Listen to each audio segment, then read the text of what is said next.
peanut butter again. But I just bought a big jar. Not big enough for the human vacuum cleaner. Do you know how he eats peanut butter with a tablespoon? Who's going to talk to him, you or me? You. If I tell him not to eat, I lose my professional standing as a mother. Aren't you supposed to be upstairs studying? I'm doing my homework at a friend's house after dinner. Oh, what's her name? Jimmy Fowler. Jimmy. That's a funny name for... You're going to a boy's house? Mm-hmm. And very likely his parents won't be home. And very likely you won't do any studying. And you know what else is very likely? What? You're not going. But I promised, Jimmy, I'd do my homework with him. Homework should be done at home. Your home. Daddy, your generation gap is showing again. Mother, will you explain? Well, the last time Jimmy was over, Howie embarrassed her. How? He got Jimmy into a discussion about Planned Parenthood. Planned Parenthood. I wish his parents had done some planning. That son-in-law of mine has sex on the brain. Oh, I'm sorry, Barb. For a compliment like that, no apology is necessary. So can I go? Oh, I guess so. Oh, thanks, Dad. You're a good man, Charlie Brown. Eat your heart out, Gloria Steinem. Is Howie home? No, he said he was going job hunting after class. Oh, no. What do you mean, oh, no?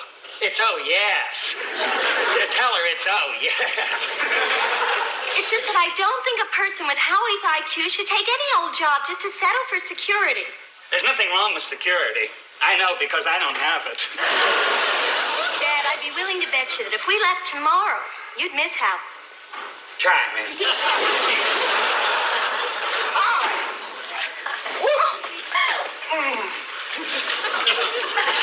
Yeah.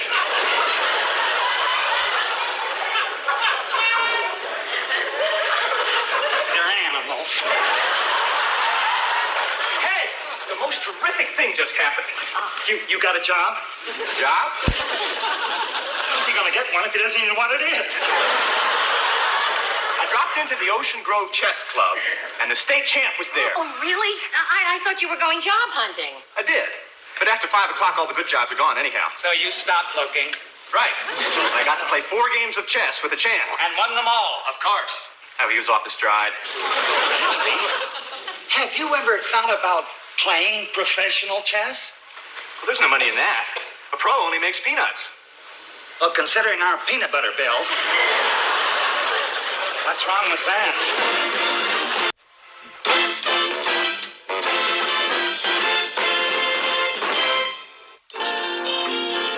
Did you see Howie put it away? That kid could throw a garbage disposal into a jealous rage. Howie is a big boy, and he's got a big appetite. Are you telling me? If we're ever trapped in a food landslide, I hope he's along. He'd eat us right to the surface. Mrs. Sims, that dinner would have put the Galloping Gourmet to shame. Thank you, dear. We cleared the table, Mom. You mean there was something left to clear? Oh, I'll get it. Don't you dare! What's she so uptight about? Well, Howie, if you really want to know... Stop kicking me, Martha. I know exactly how crude I'm being. I'll be right out, Jimmy. Oh, bring him in, Sally. I'd like to meet him. But, Dad... Come in, boy. Hello, Jimmy. Hi. I'll get my books. Paul, this is Jimmy Fowler. Nice to meet you, Johnny. How do you do? Hey, Jimmy, hi, man. Oh, terrific. Remember, man. Yeah.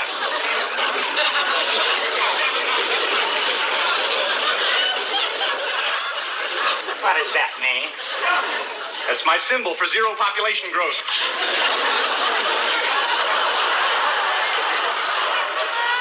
Howie, do you ever think about anything but sex? But what does sex have to do with population control? I've been told there's a slight connection. Well, in a literal sense, yes. Come on, Howie. You promised to translate those Chinese love poems. Oh, yeah. Those Chinese love poems. Jimmy, what does your father do for a living? He's in advertising. He's with Jackie Mitchell, Frankel, and Fowler. Fowler's my father. Oh, a partner, huh? Uh-huh. Let's go, Jimmy. I'll be home by 9. What's your rush? Stick around. But you told me 9 is my deadline on Sure, school but nights. not when you're with a reliable boy like Jimmy. Jimmy, the next time you have a little chat with your dad, why don't you tell him you know a really brilliant young fella who he might like to hire? I do? Who? Dad, please. Fella, you should be proud of your brother-in-law. Howie? He's really far out, isn't he? Weird sometimes. Chief, I don't think he did work in an advertising agency. He'll take anything I tell him to. I guess it just put me on. Can you imagine Howie in Dad's advertising agency?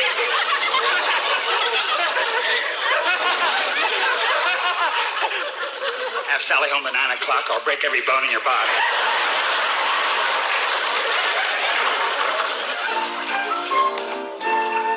Oh, good. I thought you were saving those. Jimmy. Martha, Hmm? I know we're stuck with Howie till he gets a job. But how's this for an idea? We move out. Oh, darling, don't be silly. Now, you know they don't want to move out until they can stand on their own 2 feet. Okay. But meanwhile, he's standing on my 2 feet. And it hurts. Hi, Mom. Hi, Dad. Right on time. Get a lot of homework done? Dad, Jimmy has something to tell you.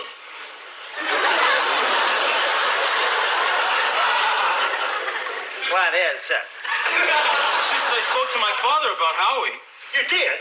Jimmy, the minute I met you, I knew you were my kind of guy. I was telling Mr. Fowler that Howie has this super high IQ and is quickly a walking encyclopedia. Yes, he's all those wonderful things, and he's tall, too.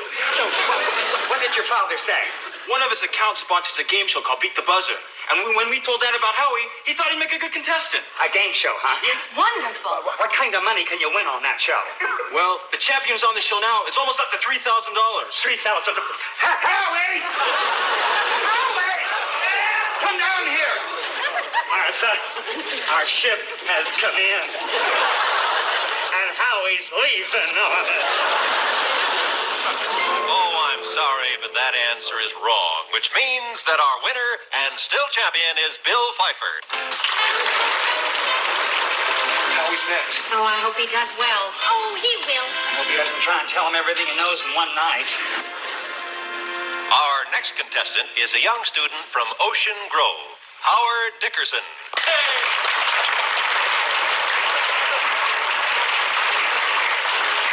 Now, don't be too smart, Howie. Just answer the questions.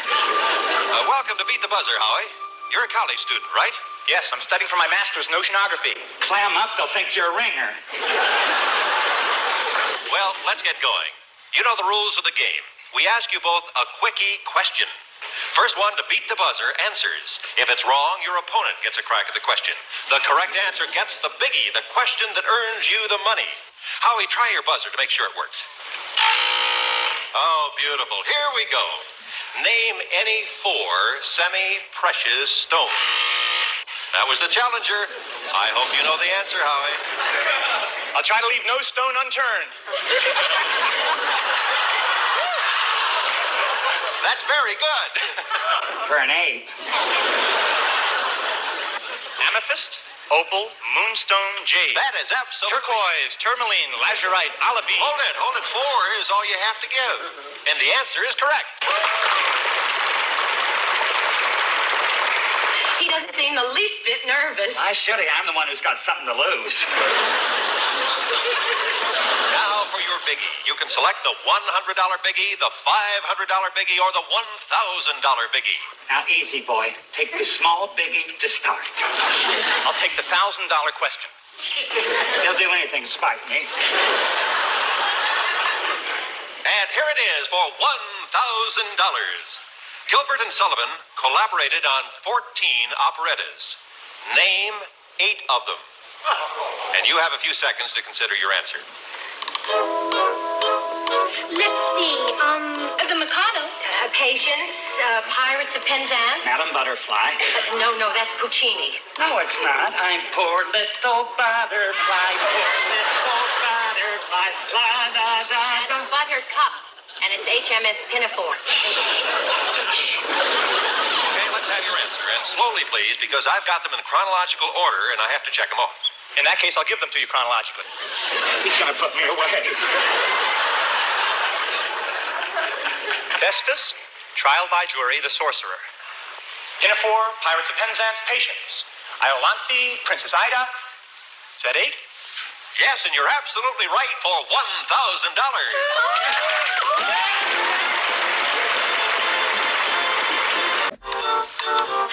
Hey, Bill, you better get on the ball. Yeah.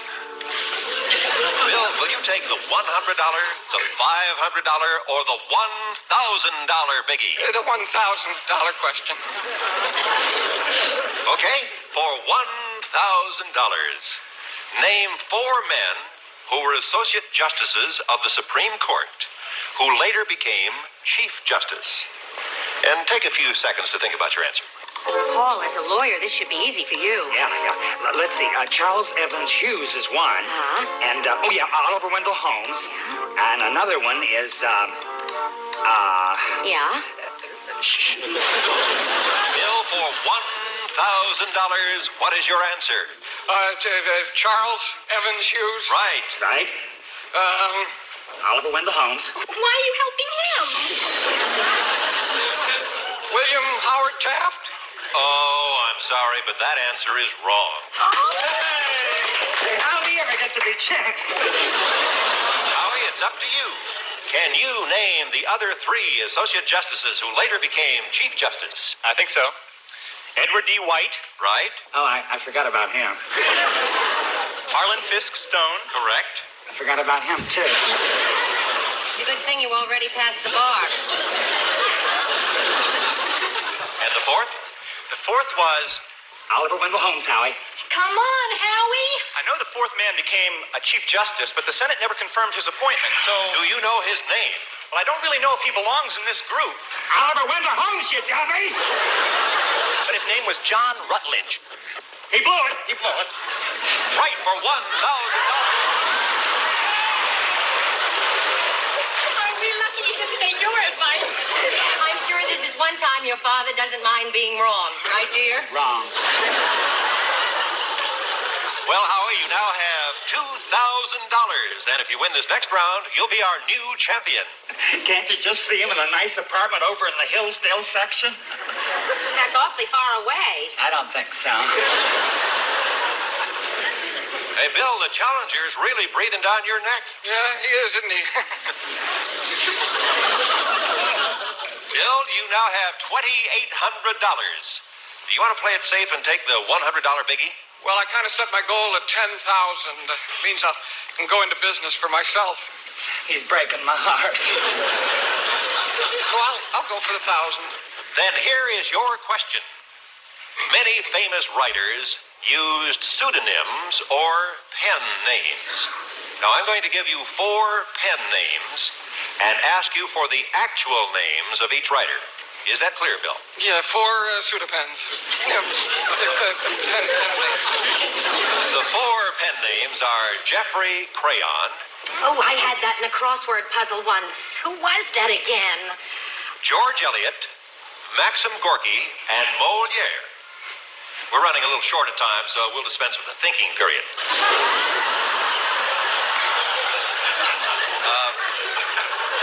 Bill, let's take them at random. What is the real name of George Eliot?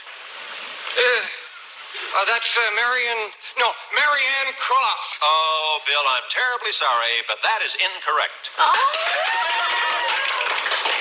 He's gonna be champ. Howie's gonna be champ. Martha, start thinking about what we can buy him for a getting out present. Just a minute. Bill's answer is right. What? No, Howie, that answer is not on this card. Maybe not, but it should be. What is he babbling about? You see, George Eliot did marry a man named John W. Cross. She also had 2 other husbands, although she wasn't legally married to one of them. I tell you, he's got sex on the brain. Howie, I'm sure the judges will review what you're saying, but meanwhile, we have very little time, so let's see if you can identify the writers who use the pseudonyms of the following. First, George Eliot. Well, the other two names she used were Marianne Evans and Marianne Lewes. Lewes was the man she was living with but wasn't married to. There he goes again. Bringing illicit love into 40 million American homes. And the third was the answer that Bill gave you, Marianne Cross. So I don't see why he Let's doesn't... keep it moving, Howie. What is the real name of Maxim Gorky? Alexei Maximovich Pishkov. Correct. I'm not too sure of that pronunciation. He's getting modest in his old age. And the next one is Jeffrey Crayon. Washington Irving. Correct. He also used other pseudonyms such as Diedrich Knickerbocker and Jonathan Oldstyle. Mr. Big Shot. A minute ago, you said he was getting modest. A minute ago, he wasn't popping off. Howie, I'm going to have to ask you to confine yourself to the answer. And the last one, Moliere. Moliere was the pen name of Jean-Baptiste Poquelin. Howie, that is absolutely right for $1,000, plus another $1,000 for becoming our new champion.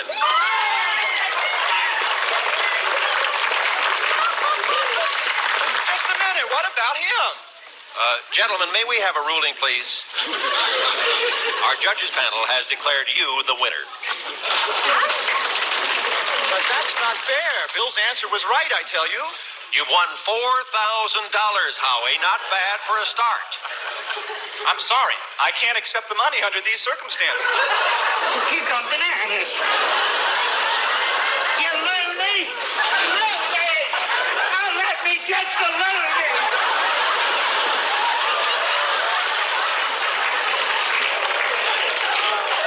And now we have a brief message from our sponsor. When Howie gets home, I'll have a brief message for him. Brother, my father's gonna kill me. And I'm gonna kill Howie. That's the brief message. Here, Martha, I'm through. From now on, shh. No more peanut butter. Now listen, don't hang up on me again. I've been trying to get through for an hour. My father is Randolph Fowler of Jaffe Mitchell Frank. That's right. If Howie goes on like this, do you realize we could be stuck with him the rest of our lives? And with my luck, you'll die first. Oh, I'm sorry, honey. Good, he's there? He's talking to the sponsor? All the way from Texas, huh? Howie must be feeling pretty badly, too, you know. Not bad enough, believe me.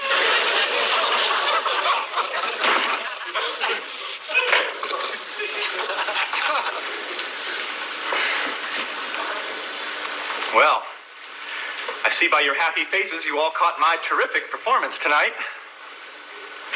I'm sorry. I had no business going on that show in the first place. now he tells us. Paul. No, I'd like to get it off my chest. Well, Mr. Always Right, you sure picked a fine time to be wrong. You mean you've all been sitting here for an hour thinking I was wrong? Well, Howie, the judges panel. Judge's panel, my foot. Why didn't one of you look it up? All you had to do was look in the encyclopedia. Jimmy, what if he is right? The panel hasn't made a mistake in 3 years. But what would happen if he is right? Let's worry about that when we know, Paul. Elliot. There's only one L, dear. All right. George Eliot, English novelist, real name Marianne Evans. Here it is. In 1880, she married John W. Cross. Wow. My head won't be the only one to rule tomorrow. Howie, you were right. Where's Barbara? Barbara? Yeah, your wife. Oh, boy. I forgot her. That's how upset I was when I left the studio. Is Howie... Oh, you poor thing. If you're looking for a really poor thing, look this way. Paul, at a time like this. Hello? I tell you, I felt so proud the way Howie stood up to that MC. Didn't you, Dad? Pride isn't exactly what I was speaking. Yes, he's right here. It's your dad, Jimmy. Uh-oh. I'm getting a funny feeling you're all mad at Howie. Barbara, face it. He blew your getaway money. He refused to let them do something unethical. That's what he did. Take it easy, hon. I can understand they're being disappointed. You're kidding. Hold on. wait till you hear this. My father says the network switchboard has been lit up with calls from people who saw the show. I guess we weren't the only people you disappointed. I'm sorry if I got your father in trouble, Jimmy. No, you don't understand. You're a big hit. The producer's crazy about you, and he wants you back on the program next week.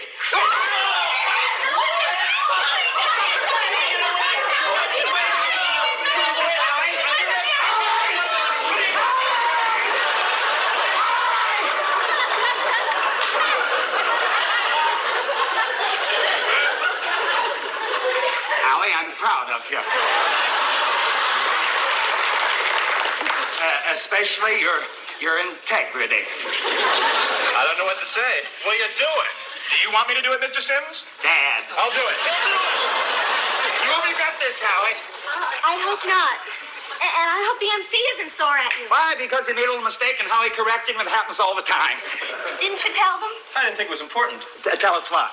Well, the MC accused me of sabotaging the program, and he called me a jerk. Oh, really? Well, I'm afraid I lost my temper. Howie punched him in the nose. The MC? Boy, he's the client's nephew. And you didn't think it was important. Why, you big jerk. Hello? Yes, he's right here. Hello? Sure, Dad, but... I know, Dad, but... Well, they got Howie sore. Yeah, I'll tell him. Let me save you the trouble, gentlemen. The sponsor just talked to the producer, right? And they don't want Howie back, right? In fact, they wish they could eliminate him retroactively.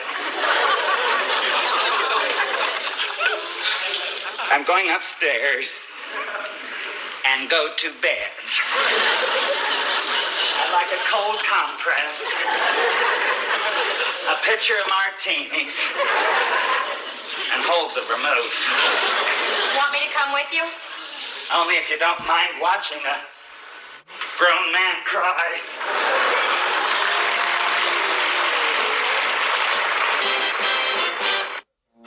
On the last episode of Soap, Ingrid revealed herself as Corinne's mother, which means Jessica is really Corinne's aunt, and Chester her uncle, since Randolph, her father, is her Aunt Jessica's brother. Ingrid has sworn to destroy the tapes. Meanwhile, at the Campbells, Danny no longer has to run around in disguise.